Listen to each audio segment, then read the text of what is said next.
404-872-0750, 1-800-WSB Talk. I tell you guys all the time on my show, Chris actually is my financial advisor and a friend, and he wasn't able to get here today, and he's been having to drive down to my house actually to broadcast his show because all the stuff we've got going on at the station, and couldn't make it, so asked if I would step behind the microphone. Glad to do it, and glad to spend time with you on calls. Also, you can engage with me on social media, and I'm not going to give you financial advice. I will tell you, if you want financial advice, go to dynamicmoney.com. That's Chris's website. He literally is a friend and my financial advisor, and has given my wife and me great financial advice, teaching us how to budget, helping us refi our house and cash out to pay off some debts and all. And so I really am a customer, in addition to a friend. Now, I want to spend time taking your calls this hour on what's going on with the state and the nation. You heard in the newscast,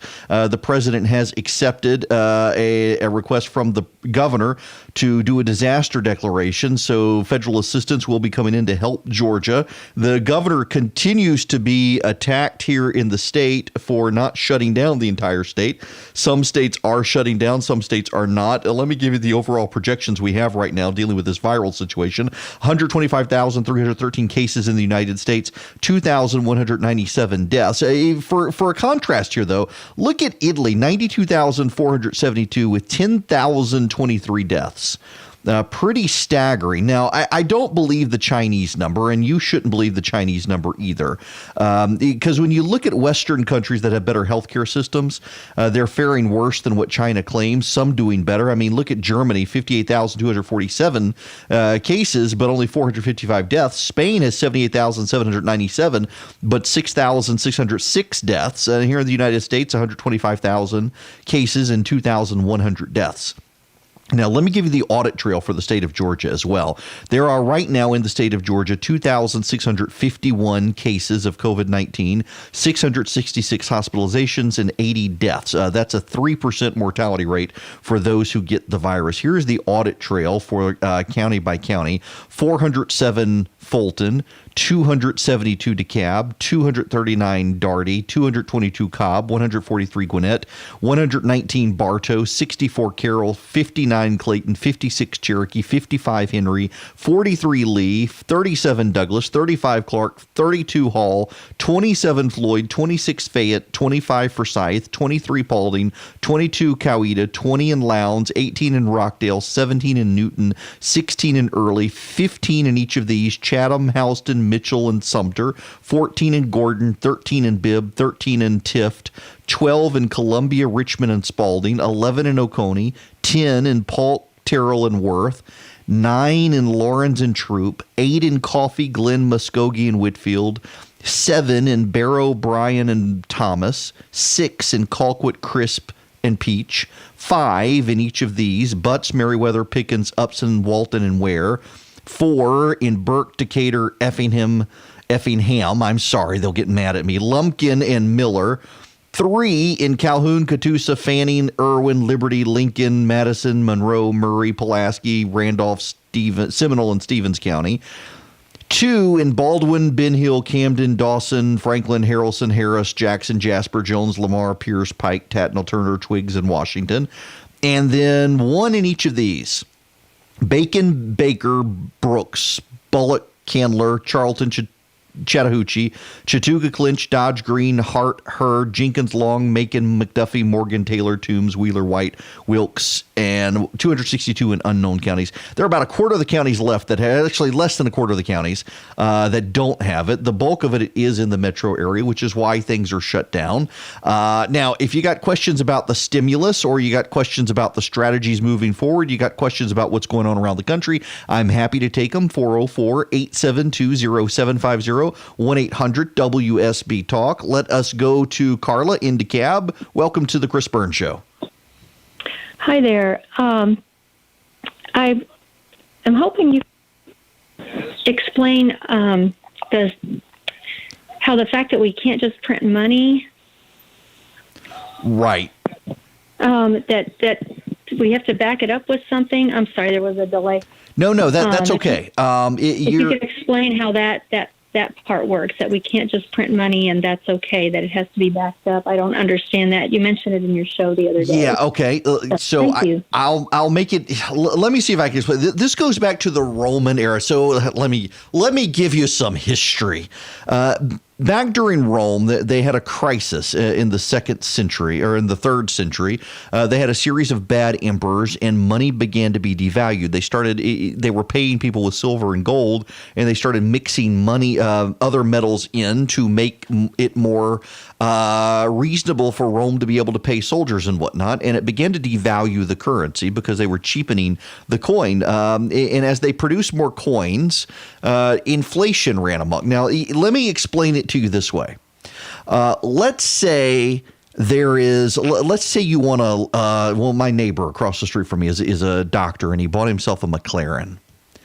And let's say you want a McLaren. Let's say you want a $100,000 McLaren. Well, it takes you a lot of time to save up $100,000, does it not? And so the McLaren is worth $100,000. Now, let's say the government gives every American $100,000. What does that do to the McLaren? Well, it's a supply and demand issue because everybody has $100,000 now. Everyone can run out and buy a McLaren. But a McLaren was $100,000 when hardly anybody could buy it. Now that everybody can buy it, suddenly the McLaren is going to be worth $1.5 million. Because they want to keep it out of they can't manufacture enough of them. So there's a demand and supply issue. And two, they want it to be exclusive. So if everybody's now making $100,000, everybody can go out and buy a McLaren. So now McLaren is going to jack their price up to $1.5 million to, again, keep it out of reach of people, but also to maintain supply and demand. It's a total supply and demand issue. As more and more as you print more and more money, the value of each individual dollar goes down. It doesn't shrink. Your dollar is not suddenly 50 cents. No, it just means that the prices of everything else rise as more and more Americans have that money. So it causes an inflationary event because there's a supply and demand issue. Remember, as the supply of money grows out in the public, what then happens? Your demand for things can grow because you can now buy stuff. Well, the net result is that the prices of those things you want to buy increase to match the rate of money that's now in circulation. I hope this makes sense to you.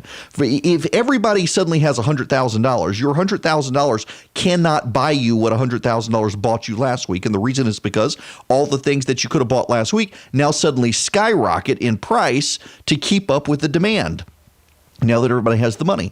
What we do, though, now there are a lot of people who want to return to the gold standard. I'm not necessarily opposed to returning to the gold standard. Back before World War II, by and large, countries matched their value of their currency based to the amount of gold they had in reserve. So for every dollar, you had to have a dollar worth of gold. Well, after World War II, we switched to something called fiat currency, where everyone got together. We started this exchange rate system, and everybody had a benchmark for what their money was worth.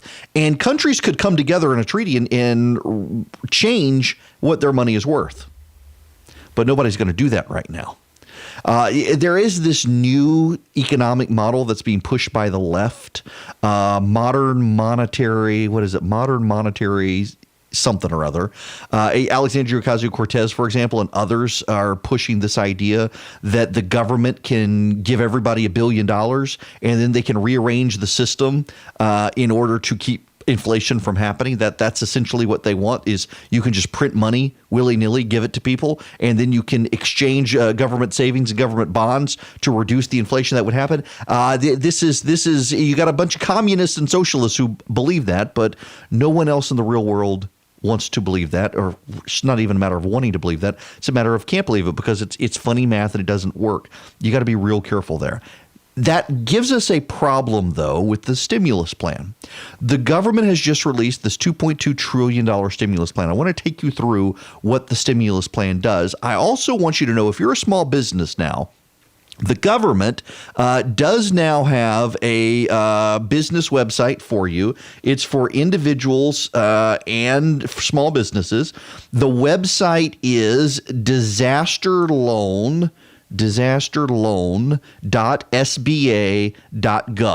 Disasterloan.sba.gov. If you are a small business or an individual, a homeowner or an individual, and you need low interest loans to help cover payroll and the like, you can go to disasterloan.sba.com. They will link you with the disaster loan application for economic injury, home loans, sole proprietor loans that gives you all the details. Now, other assistance will be rolling out here very shortly from the federal government in compliance with the stimulus. You're probably wondering what all is in the stimulus. Well, when we come back, I will do what I'm sure Chris Burns would do if he were here. I'll walk you through the portions of the stimulus so you get a sense of what's in there and how it will affect you individually.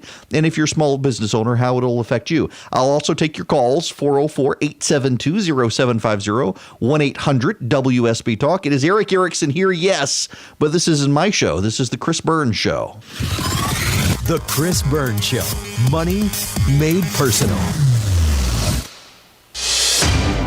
217.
I am not Chris Burns. I am Eric Erickson filling in for Chris Burns, taking your phone calls 404-872-0750, 1-800-WSB-TALK. By the way, if you text the word data to 33777, I'm going to send you back 3 links. One is to the Georgia audit of where the virus is spreading in the state. The second link is to the Johns Hopkins University dashboard of how it's spreading globally. The third one, and this is new, I just put it in here during the commercial break. The Chamber of Commerce, the United States Chamber of Commerce, has prepared a guide for small businesses on how they can get payroll loan relief from the federal government that rolls into a grant. I want to explain that to you, how this actually works. A small business has fewer than 500 employees. It otherwise meets size or who's an independent contractor or self-employed. You've got a number of options to go through banks probably starting Wednesday to meet payroll. You can borrow up to 2.5 times the average monthly payroll cost, up to $10 million. And if you're a small business and you use those loans to maintain your payroll and you don't buy the federal government will pay off the rest of the loan for you. If you want to look through that guide from the Chamber of Commerce, text the word data to 33777. Let's answer some questions, though, right now. Trish in Mableton, you're going to be first on the Chris Burns Show. Welcome. Hi, thank you for taking my call. Sure. I have 2 questions. They're a little different. A multi-million-dollar company in Austin, Texas yesterday that is going to make their employees sign a piece of paper saying that they'll take a 0 paycheck if they take the stimulus checks they're supposed to send out. Is that even legal? The second one, no, they can't do that, company. The other one on GM, the reason is because GM said they were going to manufacture the ventilators, and they offered up a price at which they were going to manufacture the ventilators and then upped the price. And so the president used the Defense Procurement Act and ordered General Motors to make the ventilators at the price General Motors originally said they were going to make them at. That's my understanding. Don't hold me to that, arguing the president needed to use the DPA, the Defense Procurement Act, and he had already done so. And kudos to members of the media for correcting him. Let's see. Got about a minute before the break. Let me see if I can get to James in Lawrenceville. Welcome. James, you there? Oh. We got about a minute. Yes, I got a question. Okay. Hello? Yep. Yeah, if we've been off the gold standard since, I think, 72, how is the money they've been printing ever since then holding its value? Oh, great question. World War II, and then by the 1970s, what is it? What do they call it now? I can't remember the name of the treaty. But essentially, every government agreed to set the value of their currency. And so there was an international agreement, and currency from that moment has been based on the baseline of that agreement as to what money would be worth. This is one reason, frankly, I avoid Bitcoin and the like, because at any moment the government could snap their finger and say it's worth nothing. And some governments are beginning to do that since. 5. We'll be back. Can't get enough of Chris.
It is Eric Erickson here. This is the Chris Burns Show, though. It's not mine. I'm filling in for Chris today. And I'm not going to give you personal consumer financial advice. I actually pay Chris Burns for that. He's a friend, but he's also planning and how to refi our house and get some money out to pay off debts. He does all that sort of stuff. And I highly recommend him. And you should go to dynamicmoney.com. I don't say that just because I'm filling in for him. He actually is the guy my wife and I turn to, and we struck up a friendship. And here I am now filling in for him on a Sunday afternoon here in Atlanta, taking your phone calls, 404-872-0750, 1-800-WSB Talk. Just a sole proprietor or an independent contractor who lives off 1099 money. The Chamber of Commerce has put together a very helpful guide to explain to you how you can navigate the stimulus package loan program and grant program. If you want it, text the word data to 33777. I will send you back a text immediately, and it'll have the link to all the Georgia. Text the word data to 33777 to get it. And if you do that, you don't get anything back other than that text message with those links. So now back to the phones we go here on the Chris Burns Show. Darren on the East Side, welcome. Hey, Eric. I had a question for you regarding the stimulus checks. Okay. My oldest daughter graduated college, is not working to file a 2018. If they're going to do a direct deposit from their 2018 tax return, will she still be eligible for the $1,200 somehow? Great question. They actually amended it at the last minute. So it is your most recent tax filing is what applies. So if she filed her 2019, they will look at her 2019. If you didn't file your 2019 but filed 2018, that's what they'll look at. But it's either 2018 or 2019, whichever's already. So it pays to file your taxes early because if she's already done that, then she's good. Absolutely. That's a critical group that's just joining the working force right now. So it's nice if they're unemployed that they do have a little bit of extra resources coming in. Definitely so. Thanks very much. With the checks that people are going to be able to get here, under the plan, Americans will receive $1,200. Married couples will get $2,400. Parents will receive $500 for each additional child under the age of 17. But the payments will begin to phase out. It's based on adjusted gross income on your taxes, and will phase out up to 90 gross income. That is your income minus all your deductions and credits and things, or deductions and exemptions on your taxes. And they'll look at your most recently filed one, but it's got to be either 2018 or 2019. If you did not file taxes or 2019. Now, some people have a question. My situation's changed. I need to file my 2019 taxes to reflect it. I think that's too late, but please talk to an actual accountant, not me on that. But my understanding based on what I've read in the Wall Street Journal is that it's based on what you've already filed as opposed to what you're going to file. Now, back to the phones. Eric in Alpharetta, you're next. Welcome. Hey, Eric. How are you today? Great. How about yourself? Great. Thank you. Hey, I got a quick question. I'm of the thought, and, some other people that I talk to, that the Chinese government has some responsibility in this. There's only a couple of roads that go in and out of Wuhan. And I know right now that's probably, not on the first thing on Trump's mind, but, down the road when this thing passes, are we going to be able to, I don't know. It's going to have to be more than us. China's going around right now, and they're basically dumping money in a bunch of affected countries. A number of countries, China dumped COVID-19 tests on a bunch of countries. And pay attention to this because this is actually really important to the narrative that we have more cases than they do. China dumped a bunch of COVID-19 tests on a bunch of countries, Italy and Spain among them, Costa Rica and several others. And guess what? Turns out that the tests miss 80% of the cases. So if these are the tests that China has been doing itself, it makes you wonder whether or not the situation in China is contained. And there are some warning signs in China that it hasn't been contained. They've shut back down movie theaters and large gatherings in China. Makes you wonder what exactly is going on over there. And, of course, they're not going to tell anybody because they're communists. The phone number here at the Chris Burns Show, 404-872-0750, 1-800-WSB Talk. Again, if you text the word data, just D-A-T-A, text that word to the number 33777. I'll send you back the link to the Chamber of Commerce guide for small businesses, sole proprietors, and independent contractors. Susan in Atlanta, you're going to be next. Welcome. Hey there. Thank you for having me. I wanted to ask, I rent at an apartment complex, and is something in the stimulus package for me as a renter? And my other question is, there's so much going on. Well, go ahead and answer that one. I don't want to hold up. No. Thank you so much. That's okay, Susan. Sure. There are some provisions about foreclosures and dispossessing mortgages and finances of the landlord. So if the landlord is financing the property with federal-backed mortgages, then things apply. If he's not, things don't apply. In a lot of cases, though, there are local governments that are providing relief. There's not per se renter relief in the package that I know of. And they are thinking, however, of another round of packages specifically for mortgages and rents. So we're looking at probably, we'll be on the fourth package soon, and they're looking at a fifth already. And a lot of these things are under consideration. How do you help people who they can't go to work, so they can't pay their rent or Joe? Hey, Alex. Yes. Welcome to the Chris Burns Show. Yes. Alex, do you have a question? Yes. Go for it. Yes. Observation about a remark to a young lady that called in earlier about supply and demand and pricing, and you gave an example of a McLaren. Mm-hmm. I'd like to comment on that. Go for it. It was a little misleading. I'm afraid it gave the impression to your listeners that as a seller, as a business, we're just out to take advantage of a market exchange of a stock market or commodities market. But in a country like America, where we have a long tradition of fairness and honesty, prices of retail products are determined by supply, demand, and cost. That was a figure you didn't enter in. As a producer of that McLaren sells that car to hire more employees, and his prices are typically going to go up. And he's not going to try to sell that car for $500,000. He's going to base his pricing on his cost and typical markup, because he feel like they've been gouged and taken advantage of over another. Alex, look, I think really that's fair. And I was trying to do the nutshell version, but yes, you're right. I mean, his costs are going to go up, and because it's a supply and demand issue. If we've all got $100,000 now, so we can all go buy it, he's got to raise his price, because his price is going to go up to everything else. When he's getting in more, the demand is going to go up for his parts, and so the supply is going to go down, and so the prices are going to go up. I took the shortcut. Maybe I shouldn't have. I appreciate you adding to it there. Let's go to Todd in Atlanta. Todd, welcome. He's got to raise his price because his price. See if I can come back to Todd later. He is listening on a delay, I can tell. Mark and Jackson, you're going to be next on the Chris Burns Show. Welcome. Hey, Eric, first caller. First-time caller. Got a question. I've got a grown dependent that I filed income taxes with last year. That she will, because of the way the language in the stimulus is structured for 17 and under. I haven't seen any press reports on that. Don't hold me to it, but my understanding is it's $500 per dependent under the age of 18.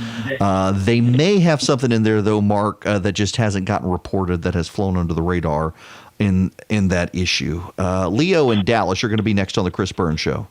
Yes, thank you, Eric. First of all, you're a patriot. You're doing a great job for us here. Thank you. As you may know, 100% disabled veteran doesn't pay federal taxes, and also the Social Security disability veterans don't pay federal tax either. So what are they going to get as far as this economic help?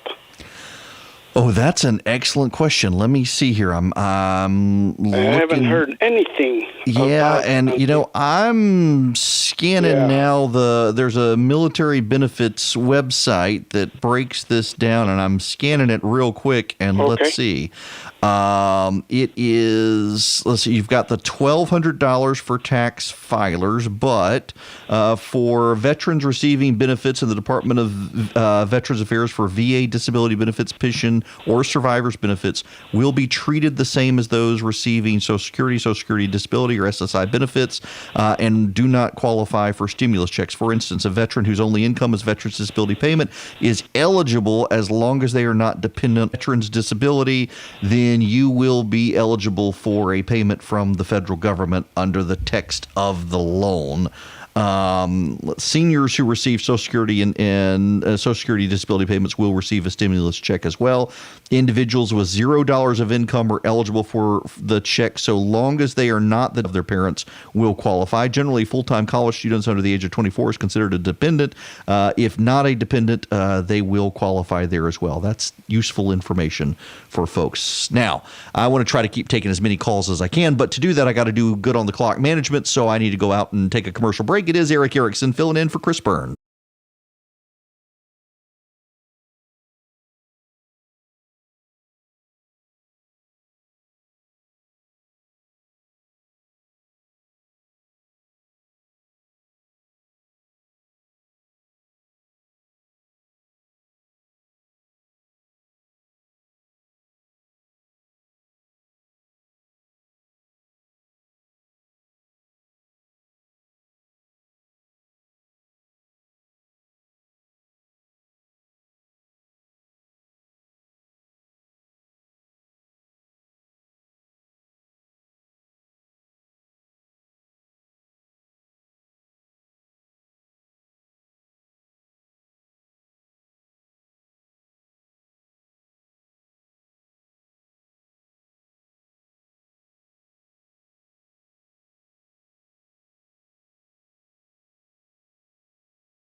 It is the Chris Burns Show, and I am Eric Erickson filling in for Chris Burns today. Let's see if I can round out the phones here. We don't have a ton of time, so let's all be expeditious with our phone calls.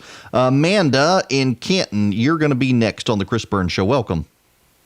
Hey, Eric. The wording of this has me confused. I have a 17-year-old that's still in high school, and I did claim... It's under the age of 18, so yes. Okay, great. Thank you very much, Eric. Have a great day. You too. Remember, if you text the word data to 33777, I will send you back the U.S. Chamber of Commerce information for individual sole proprietors, small businesses, and 501c3s and 1099 contractors. There's a lot of information you may have questions about, and the Chamber has a great brochure on it. I'll send you that if you text data to 33777. And I'm going to Alex in Duluth. Welcome. Issue.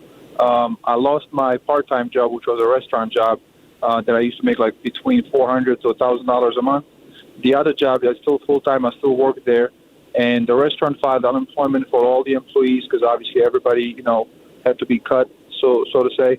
And so, do I qualify to get some kind of unemployment from the Department of Labor? Eligible for unemployment, but the federal government has boosted the amount of payment to employees who are out of work because of COVID-19 and extended the benefits. So even though I have a full-time job already? Okay, I'm sorry. I misunderstood what you said. Alex, you probably need to talk to your employer at your full-time job. But my sense is that you will not be. Remember, text the word data to 33777 so you can get that information. And it is the Chris Burns Show. You can always check Chris out at dynamicmoney.com. And I will talk to you guys tomorrow evening here on WSB. All right, you're clear, sir.